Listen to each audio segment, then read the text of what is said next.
Hello, my name is Anita Kwan, and like many people, I've always been intrigued with tales of the supernatural. I mean, just look at the bookstores in Singapore.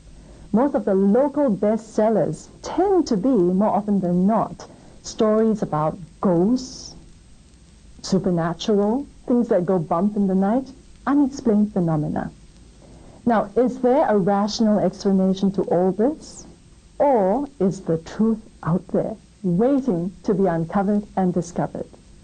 Well, let me introduce to you someone who can hopefully clear some air over some of these issues. He is an expert in psychic research, but better known to millions of people around the world as a master illusionist.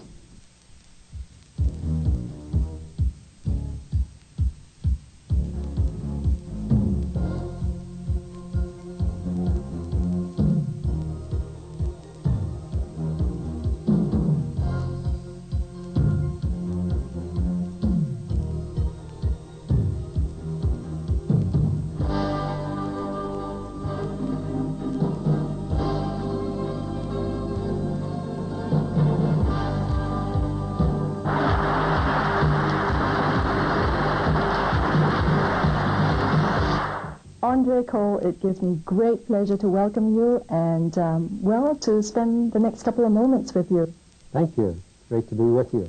Okay, Andre Cole. Now, many illusionists, magicians have some kind of stage names. Is that your real name or is that a stage name? Well, Andre Cole is a stage name. My real name is very difficult to say, and my real name is Gertler, G-U-R-T-L-E-R. So people used to call me all kinds of things, Gertler, Gurgler, Girdle, all things like that. So I developed the name of Andre Cole, and I found it's been very international. So I travel all over the world, and it's worked out very well. Well, I guess the story begins in your childhood. I think all of us do start with our little magic kit, you know, the first one that we have, rabbit out of the hat and all that. But your fascination seems to have continued till now. How did it all begin and why now? Well, like many magicians, as you mentioned, we started with a little magic set. They say that 80% of the magicians in the world started when they were about 7 or 8 years old. And in my case, my mother bought me a little magic set for Christmas. It was called Peter Rabbit the Magician. So I learned those few tricks, and by the time I was 11 years old, I'd entertain in a dozen states in the United States, Canada, and Central America. And from then on, it began to grow. What is it about illusion, though, that keeps you motivated, that keeps you going? Well, an illusionist is one who uses an artistic effect, creating the image of reality. There's nothing supernatural, but people really want to see and experience the supernatural. And magic is the oldest known theatrical art in which we don't claim to have any supernatural powers, but it's a form of entertainment. It's become the most popular entertainment. People like David Copperfield, he's the 7th highest paid entertainer in the world. And so people enjoy being fooled. And so I not only enjoy the performing, but I also enjoy the creating of the illusions to help entertain people. So I have over 1,000 inventions in my field, and I'm also a consultant to many of the leading magicians in the world today. Including David Copperfield. Yes, David Copperfield has been my closest friend in magic for the past 20 years, and I've probably collaborated with him on over 100 different illusions, such as making the Statue of Liberty disappear, walking through the Great Wall of China, levitating over the Grand Canyon, and all kinds of other very big illusions.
A lot of Christians, though, when they see David Copperfield and they hear his name being mentioned, they say, oh, it's definitely satanic. There's no two ways about it, because his tricks or his illusions or his magic is just, undescribable. Now, how would you respond to someone who does say that David Copperfield is without a doubt a Satanist? Well, on the one hand, it's a tremendous compliment for people to believe that they have a great power, but basically a magician is one who uses natural means to create a supernatural effect. There's nothing supernatural, but it's only the illusion of the supernatural. So if people really believe that, that's quite an accomplishment. But on the other hand, David, myself, and all other magicians make it very clear that we don't have any supernatural power. As I tell my audiences, any 8-year-old child can do the things that I do with 15 years of practice. And so there's nothing supernatural. Magic is, if there's no secret, there's no magic. So most of them very complicated illusions I could explain to someone else how to do it in less than 5 minutes and they would understand. But that takes the entertainment out. If there's no secret, then there's no magic. But we don't have any supernatural power, and that's a great misconception. And it's also part of the danger of people are very vulnerable to being deceived. Now, we as magicians let people know that we don't have these powers, but there are other people who use the tricks of a magician to try and convince them that they have supernatural power. And so as a performing magician and entertainer, I'm very concerned about those things, especially from a biblical point of view, because Satan is a master of deception. He would be the master illusionist. And a lot of people look at something that they think is supernatural when it's just a trick, and then they believe that it's some sort of satanic power that that person has, when it isn't. So I've spent most of my life, probably more than probably any other Christian investigator, to determine, are these things really supernatural, or are they just magic tricks that look like supernatural? Perhaps you could tell us some of these experiences you've had, some of this uncovering of fraud. It's in the 76 countries of the world that I performed in. For instance, in Africa, most people believe the witch doctors in Africa have supernatural powers. So I did when I was performing there throughout Africa, I'd go around and investigate the various witch doctors. And I found that they were just doing simple magic tricks that any magician would recognize and could duplicate, and yet 2/3 of the world still does not understand the concept of magic, a magic trick. To them, it's supernatural power. And maybe at some point we can get back into the history of magic, where all this began. Because, well, let me just mention that originally magic tricks was not performed by magicians, but it was performed by people in other religions or people in the occult. They were using these tricks to try and convince people they had supernatural powers to draw them to follow them. And this is why the Bible warns in Deuteronomy 18, when the Israelites went into the promised land, God said, don't have anything to do with these people.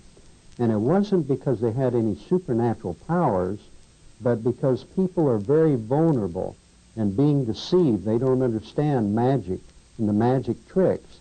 So they would see these things and think they had powers, and then they would draw people away from the living God to the false beliefs that they were promoting at that time. So like in Africa, I found that actually I even had witch doctors coming to me wanting me to teach them more up-to-date tricks because they were so far behind the time. And so I made a lot of investigations, and there were missionaries that would tell me about this person or that person who had supernatural powers. And so everywhere I've gone in the world, whenever somebody said they had some supernatural power, I'd go and investigate that. And in the past 35 years, I've never found one case where they said it was supernatural, where it was actually supernatural. Now, many people have a problem with this, and Christians, they believe, well, Satan can surely give these supernatural powers. Well, for this reason, for many years, I've offered $25,000 to any person anywhere in the world that claims to have a supernatural power, that they can demonstrate that power. Because getting back to the Bible, throughout the New Testament, we have many warnings, says, be not deceived, be not deceived, be not deceived, because there are many false prophets out there. And in Matthew 24:24, Jesus warned that in the last days there were going to be false prophets that would rise and show signs and wonders. And he said even the very elect were in danger of being deceived. And today I find that many Christians, people, are being deceived by these fraudulent false prophets.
Are you saying, though, that there's no such thing as the supernatural, that everything can be explained?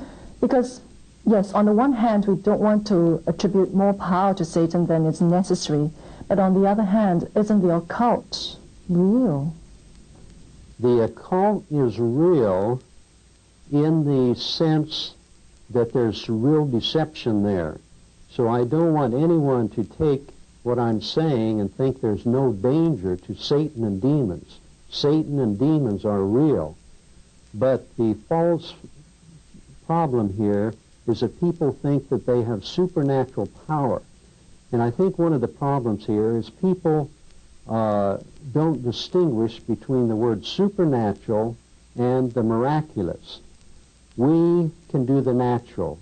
Satan and demons can do the supernatural. The supernatural is only a higher degree of the natural, but it is not the miraculous. Only God can do the miraculous. A miracle means an act of God, and only God can do real, genuine miracles. Now, Satan can imitate or simulate those, but he cannot duplicate them. So no degree of the natural or the supernatural will ever reach the miraculous. I use the example, if you take a diamond, compare it to a plant. The plant has life, the diamond does not. No matter how much you polish that diamond, it will never have life. Likewise, no degree of the supernatural will ever produce the miraculous.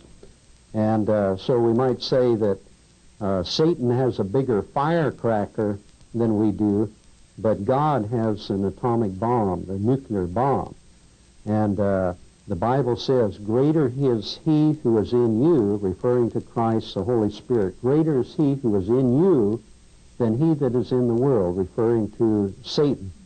And I find it's a big problem. We say that greater is he who is in you than he that's in the world. A lot of people think, well, God's just a little bit greater than Satan down here.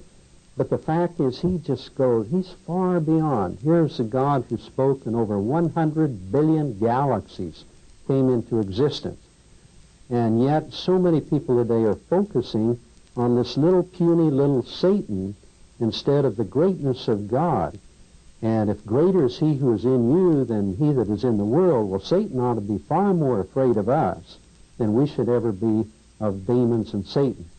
But there is tremendous danger. The Bible warns in Ephesians 6 that we wrestle not against flesh and blood, but these principalities and powers and so on. So it's not a physical battle that we're involved with, but it's a mental. And a lot of that mental problem has to do with the deception. Centuries ago, God's people believed, and this is in, I think, 1 Kings 18, where Elijah challenged the false prophets of that day. God's people believed that these false prophets had supernatural powers. And so Elijah challenged the false prophets of those days by calling them all together, and they built this big altar, and then he challenged the false prophets. I challenge you to demonstrate your supernatural power. They couldn't do it. So with all the demons of hell and all that Satan had, he couldn't come up with even a little wisp of smoke. And then Elijah called on his God, and after they put the water all over, the fire came down and burned it all up. So God used Elijah to prove to God's people in that day that they did not have any supernatural power.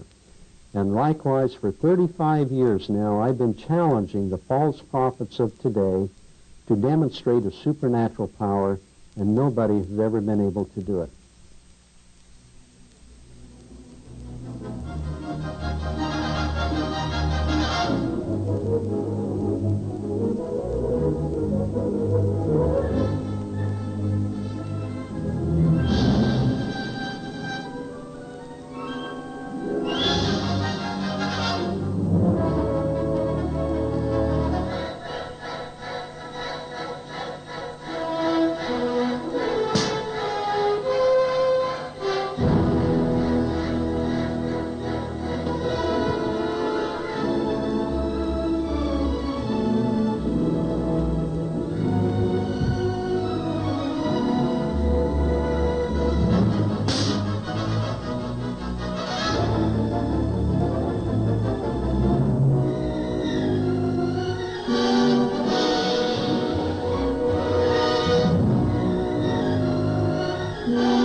Only God can perform miracles. Real miracles. Real miracles. Does God use people today to perform those miracles? I refer to the so-called miracle healings, the faith healers. How would you, direct your explanation? Well, first of all, miracles in the Bible were for the purpose of authenticating the message and the messenger. Now, people get the idea that miracles took place all through the Bible, but basically the main miracles took place at the time of Moses, time of Elisha and Elijah, and the time of Jesus and the disciples. And out of the 1,600 years of biblical history, if you would add up those three periods, it only amounts to a little over 100 years.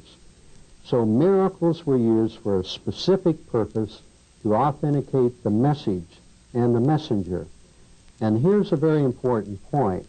If Satan could perform miracles, then that would destroy the apologetics for the deity of Christ, because Christ demonstrated his deity and proved it by the miracles that he performed.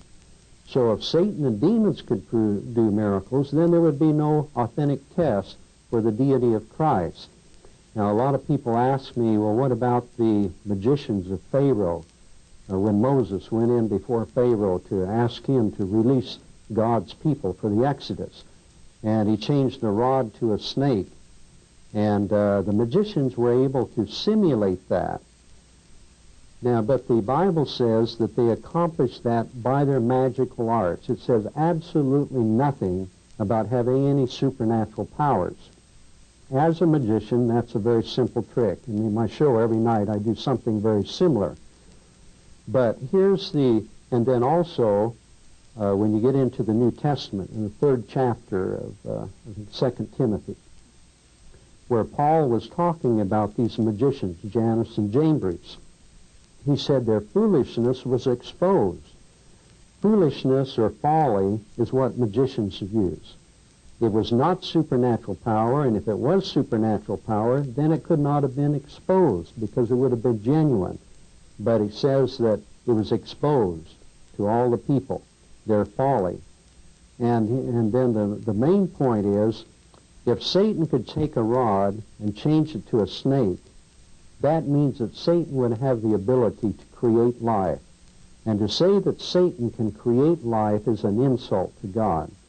And I don't think many people really realize what they're saying when they're saying that he could do that, or if he could take water and change it to real blood. Blood has life in it. Satan cannot create life. He cannot resurrect the dead. Only God can do a genuine miracle.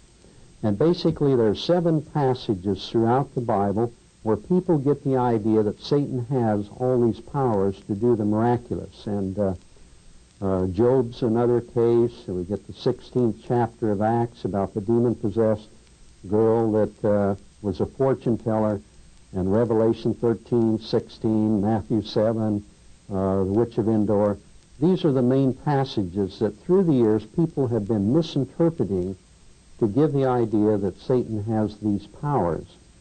And so what I have tried to do is to challenge people to not take experiences to interpret the Bible, but they need to take the Bible to interpret the experiences, because experiences are not real. I prove that every night, that you cannot believe what you see, because I do these tricks, and David Copperfield and I can do all these incredible things. Years ago, I worked out 7 different ways to make the moon disappear, the real moon.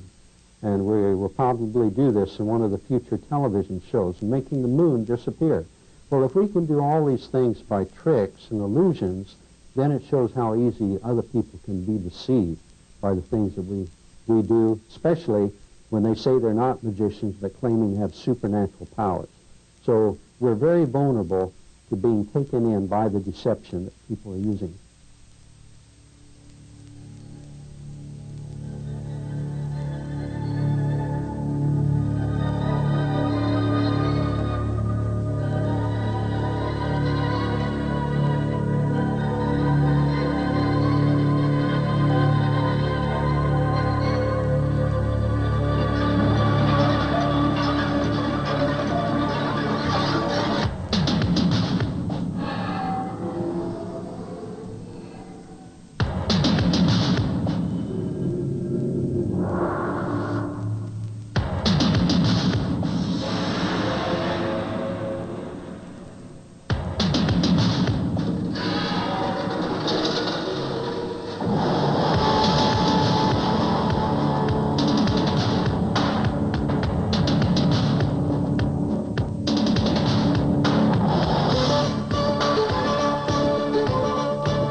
are you saying then that the miracle healers are a deception? And that, people should not attend any of these rallies? Well, that gets into a little different area of what I call fraud that's done in the name of God, because sometimes there are Christians claiming to be Christians that will also use these tricks. Now, God can heal any disease, anytime, anywhere. That is a reality. And when Jesus was on the earth, and even the disciples, they could heal any disease. But I don't feel that that's a standard operating procedure for today. And the reason I say that, because for 35 years I've investigated the various faith healers, not only in the Christian world, but witch doctors, the psychic surgeons in the Philippines, or satanic people that claim to heal, or the New Age people who claim to heal by crystals, and all these different things. So basically, in order to understand what's taking place in faith healing, there's a difference between faith healing and divine healing. Faith healing is something that anybody can do. Divine healing is something that only God can do. So how do we know if it's faith healing or divine healing? The way we know, there are two kinds of diseases. There are functional diseases and there are organic diseases. One doctor told me there are at least 53 psychosomatic illnesses. That's a functional type of problem. An organic disease would be where there's a structural defect, like a broken bone, broken arm, a severed arm, or a good example from Scripture when Peter took his sword and cut off the ear of Malchus, then Jesus picked that ear up and put it back on. That would be an organic case. Or if you take, for instance, a computer. If the computer says 2 plus 2 equals 5, well, there could be a problem. Maybe it's a functional problem of wrong programming, but if a rat had come in and chewed up the cords, well, that would be an organic problem. Jesus healed every kind of diseases. He healed hundreds of functional, organic, or whatever it was, he healed them. And also, it might be important to point out that there are 5 things that were true with the miracle healing, a divine healing. It was always instantaneous, it was 100% successful, there was no recovery period, there was no reoccurrence of that disease, and it usually took place apart from any major medical attention. So any healing would need to be qualified by those 5 criteria. So now, faith healing, there are certain people, functional illnesses will respond to faith healing. But if a person has an organic healing, faith healing doesn't work. It would have to be a divine healing.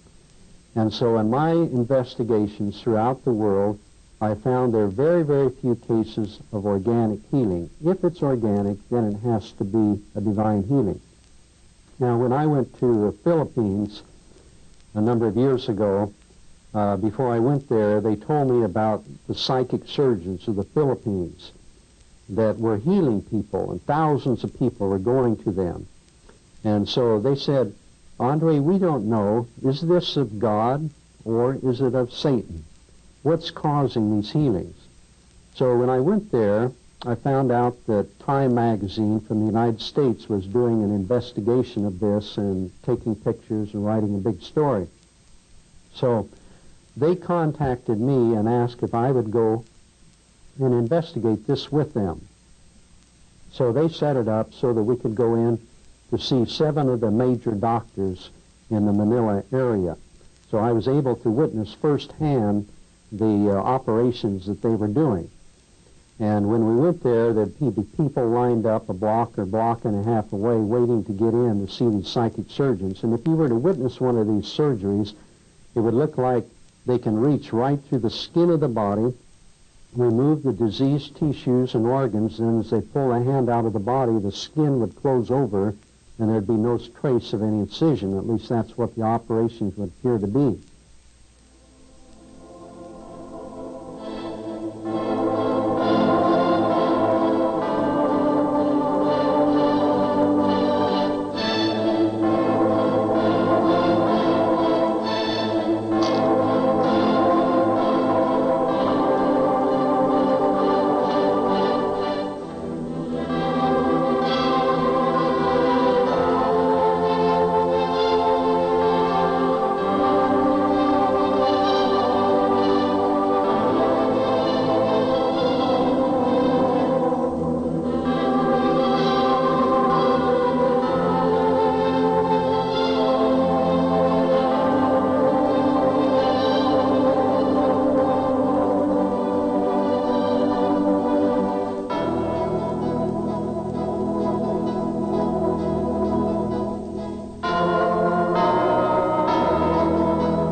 It's very sad. I interviewed one lady.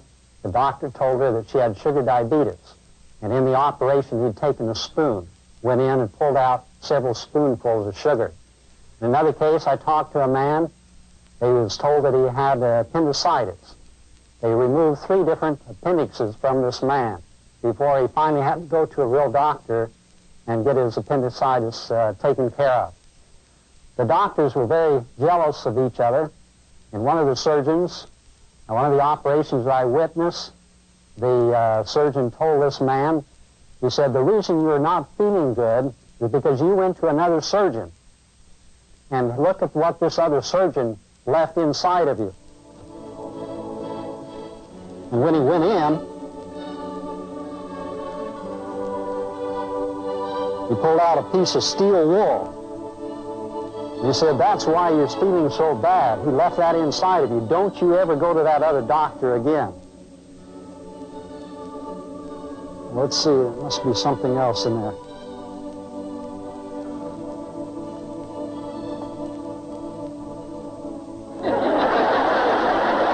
No wonder.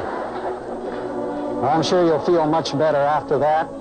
Let's get you cleaned up here.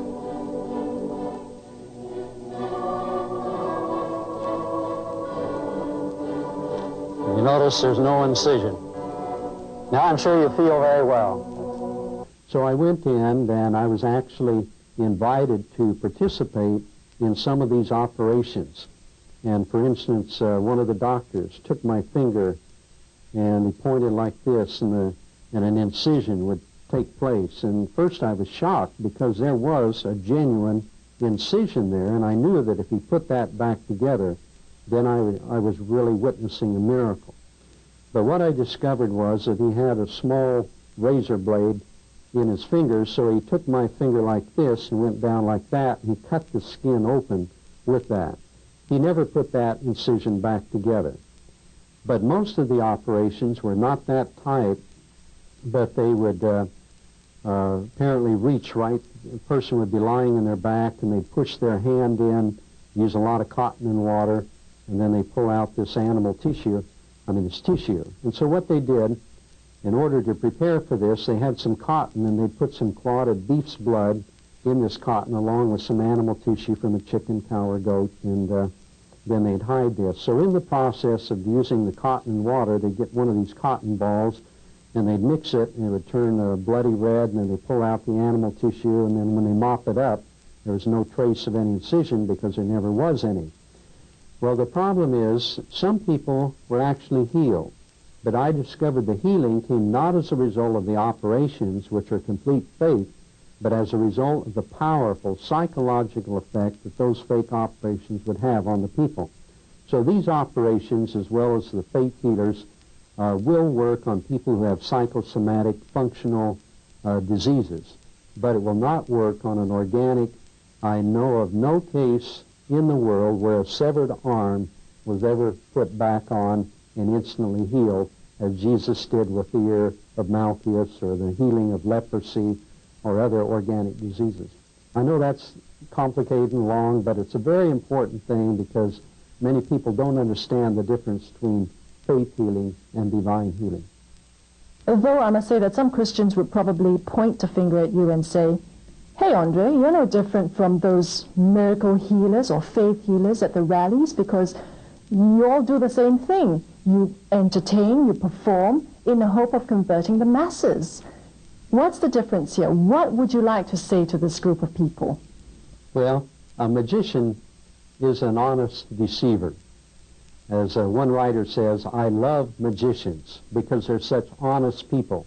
They tell you they're going to fool you, and then they proceed to do it. But no matter what happens at the magic show, when you get home, you still have your wallet, your watch, and your appendix. And he said, that's more than I can say about some of my non-magician acquaintances. So when people come to a magic show, I think in our day they understand that that's the purpose of the entertainment, is to try and deceive them, to try and figure out how to do. And that's accepted, just as a football team. It's a matter of deception. One team tries to deceive the other in order to win the game. And so I think people today recognize that that's the premise of magic, that we're trying to fool people for the purpose of entertainment, not trying to deceive them and getting them to believe that we have supernatural powers. Let's talk about some of your illusions in the shows. A couple of people have actually come up to ask about levitation, and especially the lotus position that you use, in your levitation. Well, once again, that's showmanship. It's the staging. I have 11 different forms of levitation that I've performed throughout the years. And but once again, there's nothing supernatural. I can teach anybody how to do it within a matter of minutes, but that would take all the fun out of it. But I have investigated the possibility of levitation all over the world, such as in India. I have made 4 different tours performing throughout India, and there the gurus claim that they can levitate and so on. But every case that I've investigated, they were simply using magic tricks. And in fact, one of the forms of levitation they use is described in the Boy Scout handbook under party stunts. Just a simple magic trick that they would do. But they use a lot of showmanship, and so people believe. But once again, I get back to my offer and my challenge. I challenge people to levitate, and I say that I will pay them $1,000 a second for every second that they can levitate up to 25 seconds. So $25,000 for just 25 seconds. And once again, nobody has ever been able to demonstrate real supernatural levitation. So once again, it's just an illusion. It's not reality. Actually, speaking of the Indian temple mediums and the Indian yogi, there was a recent case whereby this guru was supposed to have fasted for a full year without any food or drink, and yet survived that 1 year. How do you explain things like that?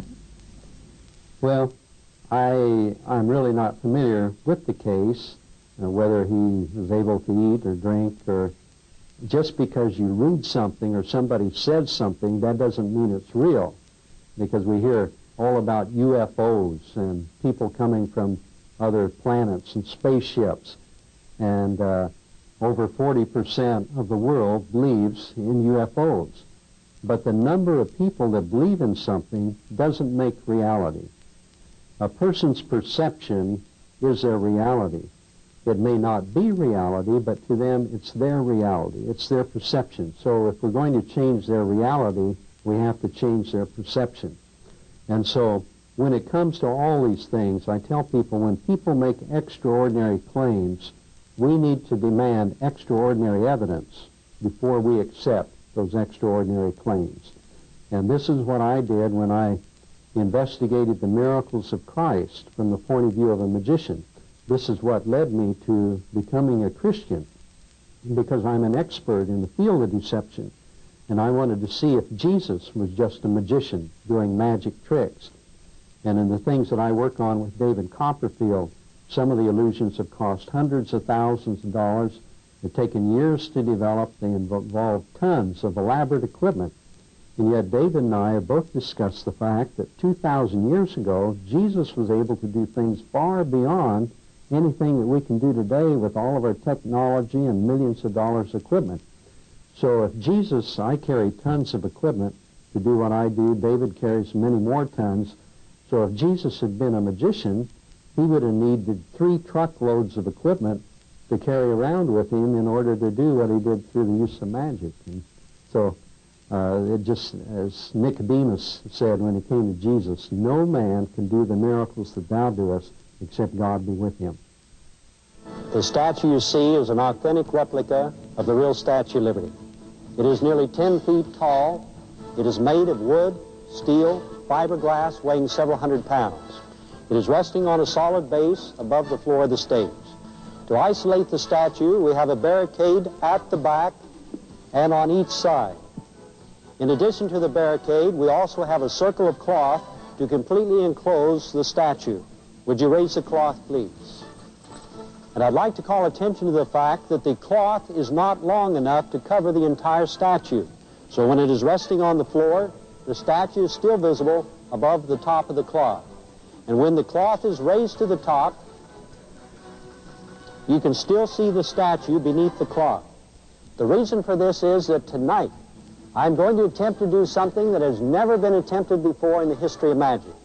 I am going to attempt to make the Statue of Liberty disappear in slow motion from the bottom up. Would you lower the cloth, please? And now, a few comments from David Copperfield. Hello, my name is David Copperfield. In a moment, you'll witness one of the most remarkable illusions ever attempted on stage, or anywhere in the world. Standing before you is an authentic replica of the Statue of Liberty. As Andre pointed out, it's enclosed by a barricade on 3 sides. You can see above the statue, so it can't be raised, and the statue is standing on a platform above the stage, so it cannot be lowered. Watch now as Andre Cole attempts to make the Statue of Liberty disappear right before your very eyes, in slow motion. Ladies and gentlemen, Andre Cole.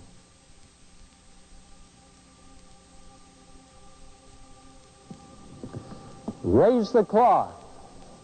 You now see the statue above and below. Watch it disappear right now.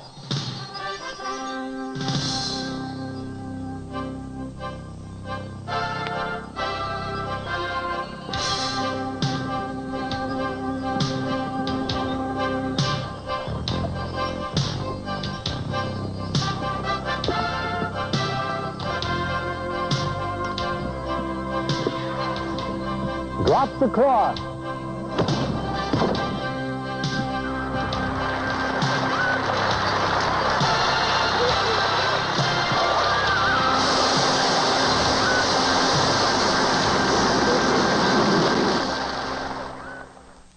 How do you explain then that people can walk over fire or have things pierce in their bodies or, do things like that? Is it purely power of the mind? The firewalk is something that was developed in this part of the world. And usually it's not a very long place that they walk over the coals, and usually they're on the ground where their feet are cool before they get to the coals, and the coals have to be prepared in a certain way. And they have to be prepared for a number of hours, and when the fire goes down, then they walk over these coals. And it's usually 3 or 4 or 5 steps really quick. And there's a difference between temperature and heat. It may have very high temperature, but there's not much heat. And it's a quick movement over that. And so basically it's something that anybody can do, but we don't believe that we can do it. But we can all do it. It's not a matter of meditating and getting some power to do that. But the fact is, anybody can do that if the coals are prepared quickly and you're on the ground. But an interesting story, there was a person in Australia that would do this firewalk demonstration on top of a building every day, and it was done for publicity. Well, one day it was really hot on top of the building, so he got up very dramatically and he took off his sandals and he did this firewalk, walking across the coals. Then he stepped down from the coals on the rooftop and he burnt his foot on the hot roof. And so he had to stop his firewalk for a number of days until his foot healed. The occult and youths, I think that's a great danger. I wonder if it's a great danger because at some stage in our lives we would play with the spirit of the coin game or Ouija boards. How big is this danger? It is a great danger, like astrology, fortune-telling, or anything else. It becomes a progressive entrapment. For instance, if they go to a medium that claims to be able to communicate with the dead, well, if you have someone that you are very close to and they died, and you believe that this medium could contact them and you could speak to your dead ancestors or something like that, then you become entrapped and in bondage to that. This is why God warned people not to have anything to do with astrology, not to have anything to do with mediums, not that they had any power, but they had the power of deception, not in the power of reality, but the power of deception. And so there's a progressive entrapment into these things, the Ouija board. The Ouija board is nothing more than the unconscious muscular action of the individual that's operating the board. But we have found that if you blindfold a person and do the Ouija board, then no message ever comes. So it's not a demon power that's doing it, but it's the unconscious muscular action of the individual that's actually moving on the board. And now they have a new one.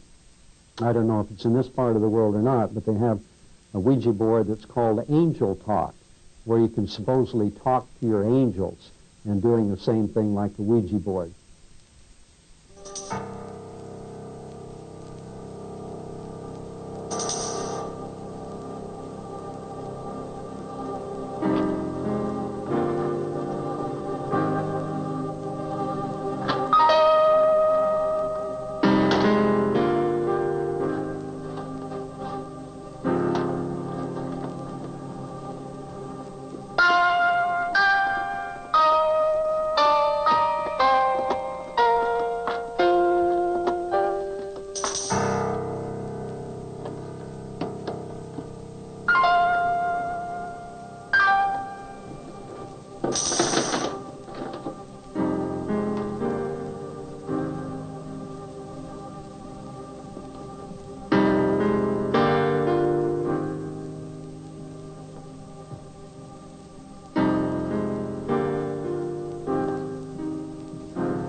We could go on and on and on about all kinds of phenomena, but we will never know what the next guise is going to look like. So what guidelines would you give us to tell deception from reality? It's very difficult for other people to tell the difference between reality and deception.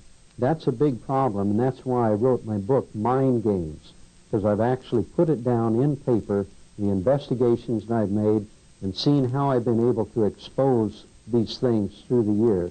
But there's always going to be somebody that's out there saying, well, you investigated all these things, but what about this? Here's something you didn't investigate.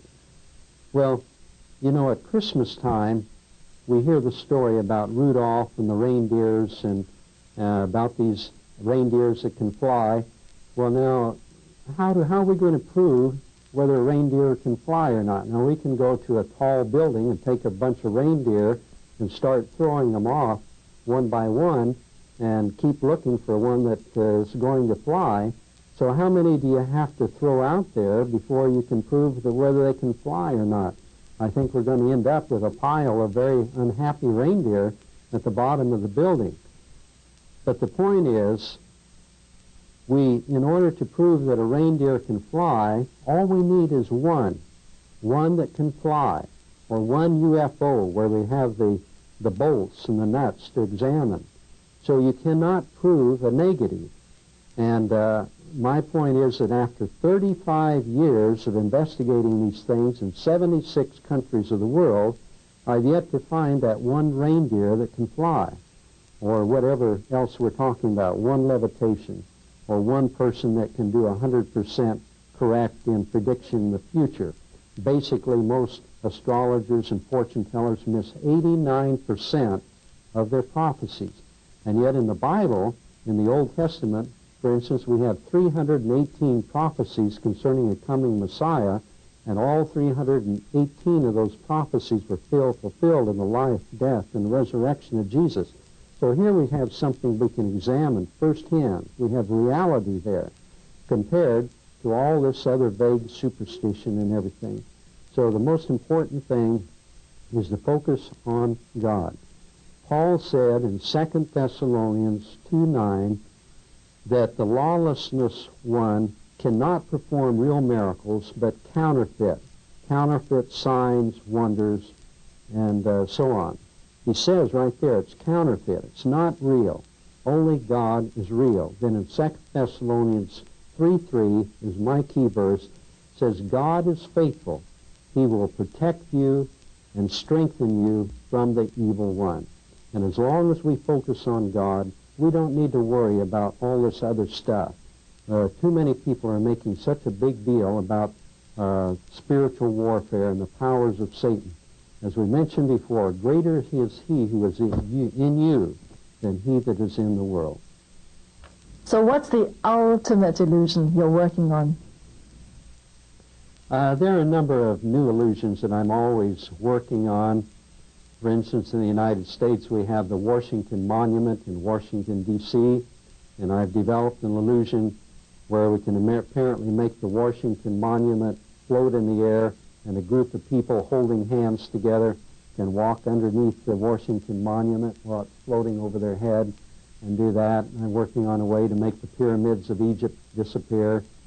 And one of the illusions I'm working on with David Copperfield now is creating a tornado right inside the stage, 26-foot high tornado where people are sucked up into it and disappear. And so we're always working on new illusions.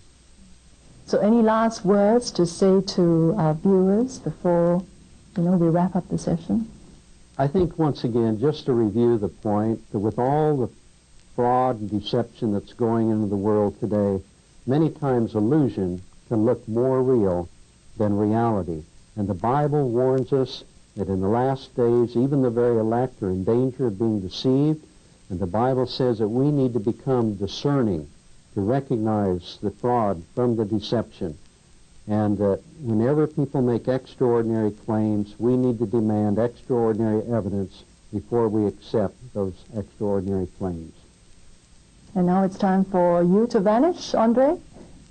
Thank you very much. I've really enjoyed these couple of moments talking to you and listening to some of your explanations about the so-called unexplained phenomena. Thank you. Well, you did a tremendous job of asking the questions that millions of people are asking today, and I think they're very important to get this perspective too, and to evaluate that in this world of illusion that we're living in. We need to know about the reality of God, how to know Him in a personal way, and that He is the most important thing to give real reality and meaning to and purpose to life. Thanks a lot, Andre. Well, we've been spending some moments with Andre Cole, a master illusionist who's entertained more than 200 million people in 76 countries. By the way, Andre's just come out with a book. It's called Mind Games, Exposing Today's Psychics, Frauds, and False Spiritual Phenomena. Well, this book is available in your local Christian bookstore. I've read it myself personally. Fascinating stuff, very easy to read, very easy to understand. So if there are still unanswered questions that you may have, well, get a copy of this book. And I hope that Andre has put to rest some of your concerns, some of your unanswered questions about supernatural phenomena. I'm Anita Kwan. Thanks so much for joining us. Thanks for your interest. Goodbye.